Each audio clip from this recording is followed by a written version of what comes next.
Hello, greetings, this is Gilles Monser. I thought I'd come and say hello to continue to return.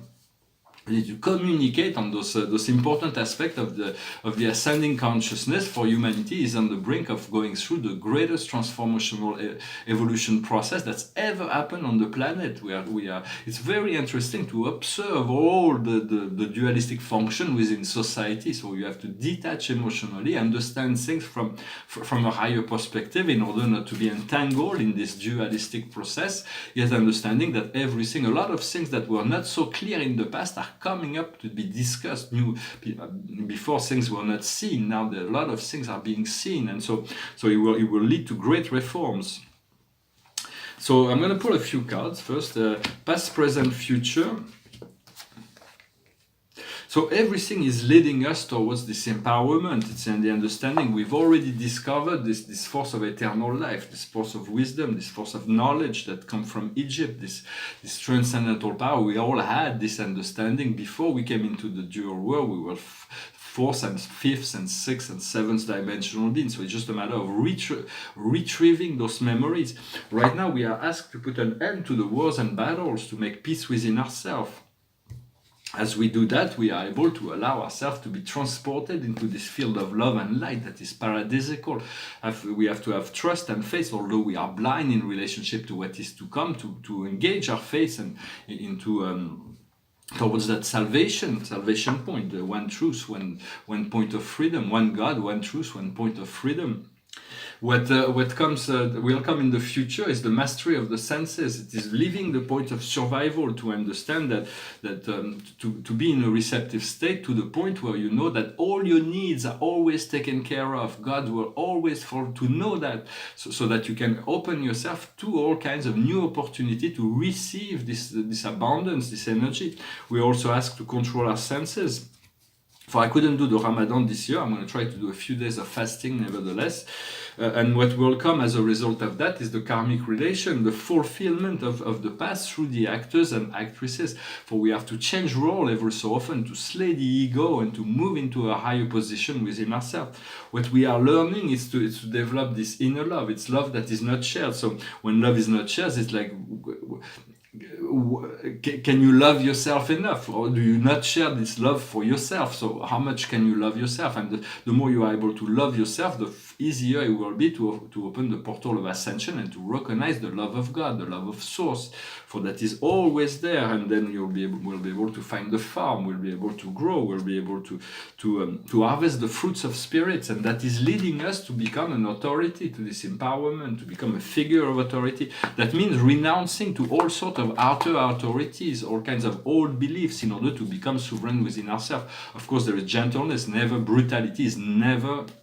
From a spiritual point of view, there is always a more intelligent way than to be brutal. So never be brutal with yourself or with others. And so we're going to be led to this empowerment.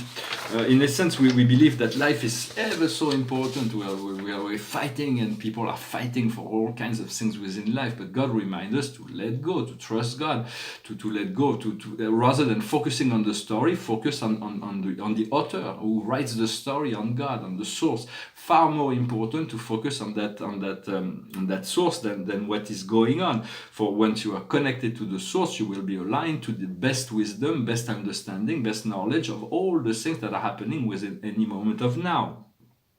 We have to let go of the idea of wanting to struggle to control the outcome. Our soul and spirit has already planned the outcome, so we can trust. And if we flow, we'll find an easy victory.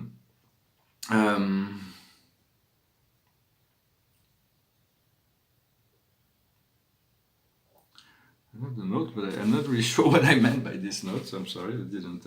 So it's about when we look back at the past, we are reliving the past. There is no more need. The past, the only necessity for living the past was to bring us where we are now, where we are very close to this point of freedom. For the soul, it's very important. We want to become our soul. I am my soul. Repeat that to yourself. I am my higher self. Become that. Or let go of the ego personality. Let it sit on your left shoulder. Imagine an object or a form, and let your ego sit there, and let your soul control your life.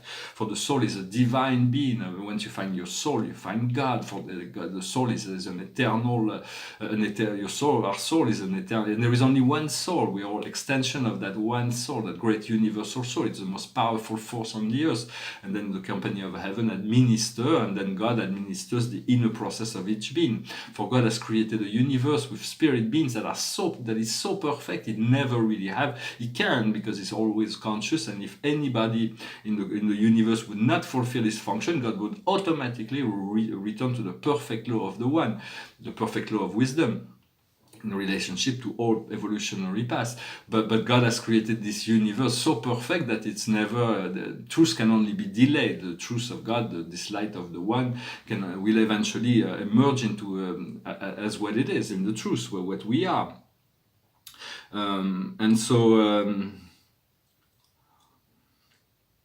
For God, it just sits in contemplation of all things, and sometimes, but we have this gift, this I am presence, known as the thought adjuster in the spirit realm, that is the very spirit of God, that is a gift to humanity.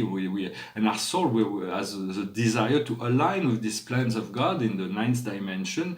For those things I'm talking about are not known.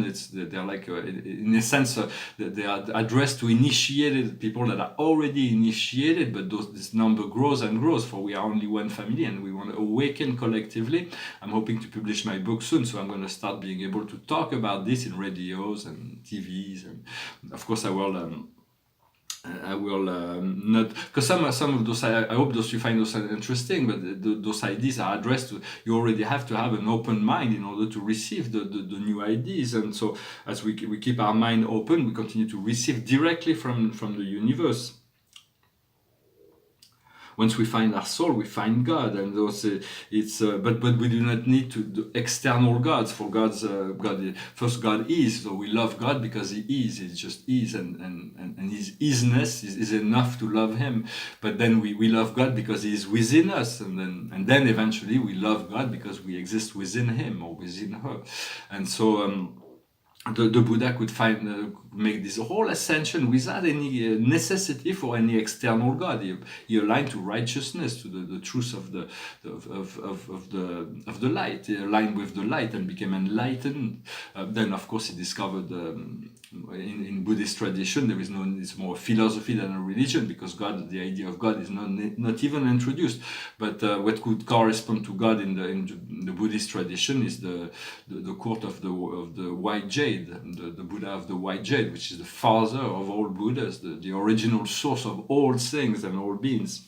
For the great question, there is one great question, one great choice. What is it you really want? What is it you really need? What will make you feel fulfilled? What will make you feel happy? Once you know that, you can already envision yourself in this sphere of reality. Then you can you cultivate that vision when it's as long as it feels good. If it stops feeling good, then you let go, and you don't struggle with creating that vision. You let go and you trust the universe, and the universe, your soul, your spirit guides will increase this vision, will make it more beautiful. Trust them, trust God, trust your soul. For your family of spirit guides are essential to realizing who you are.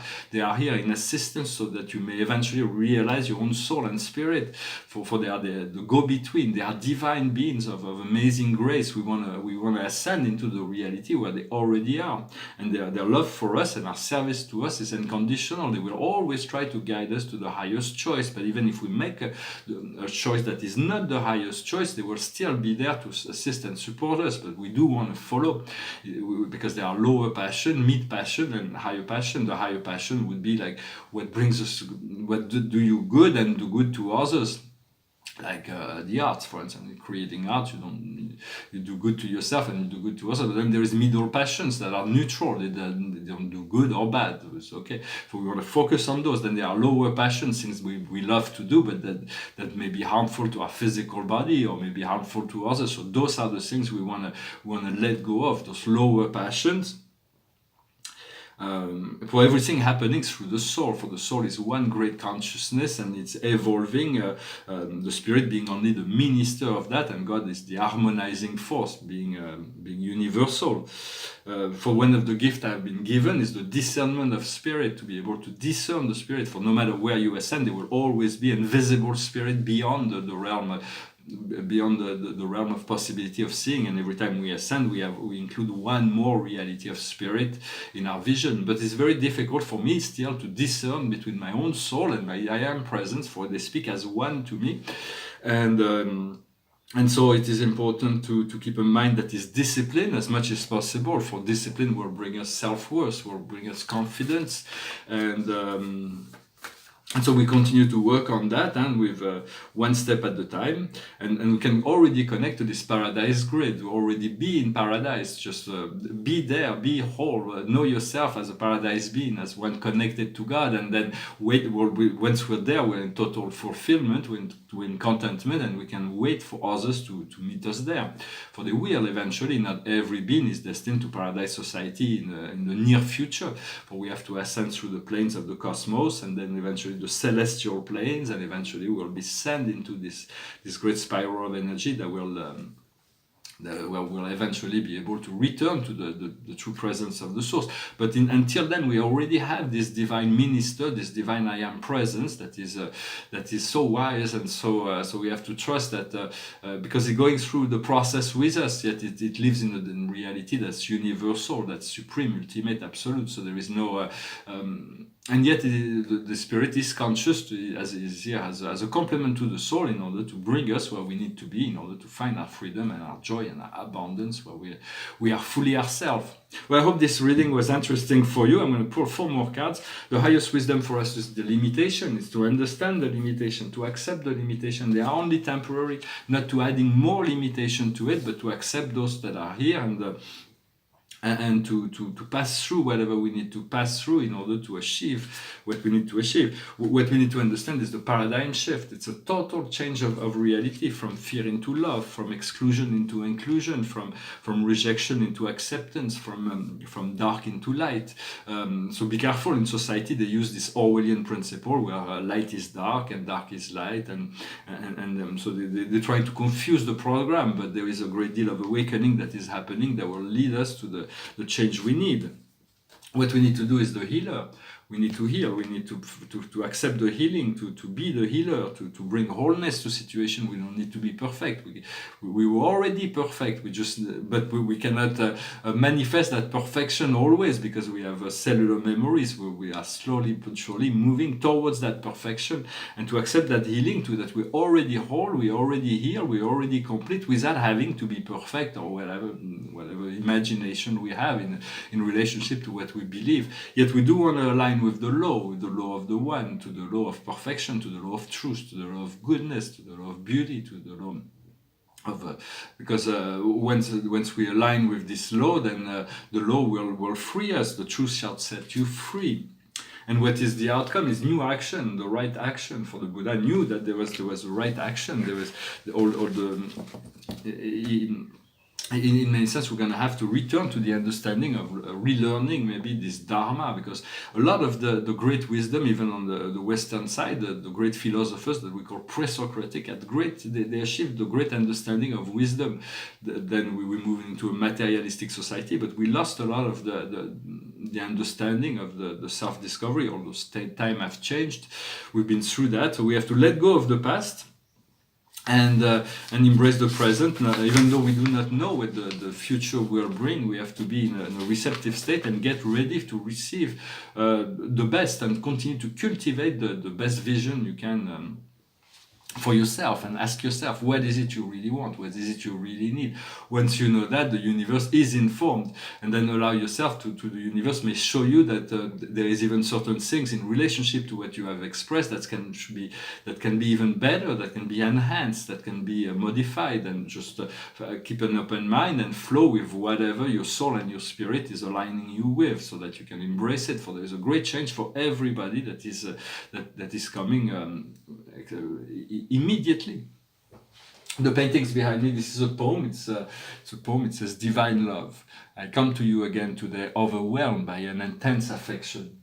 And what I have for you is my love that I cannot fully express because the limitation of language, in which no word can truly convey, no word can nearly convey the true effusion of my heart. My beloved children, I am love and love is me. My love is a perpetual fountain that flows and inundates the cosmos, pervading all living creatures and channel all paths of life.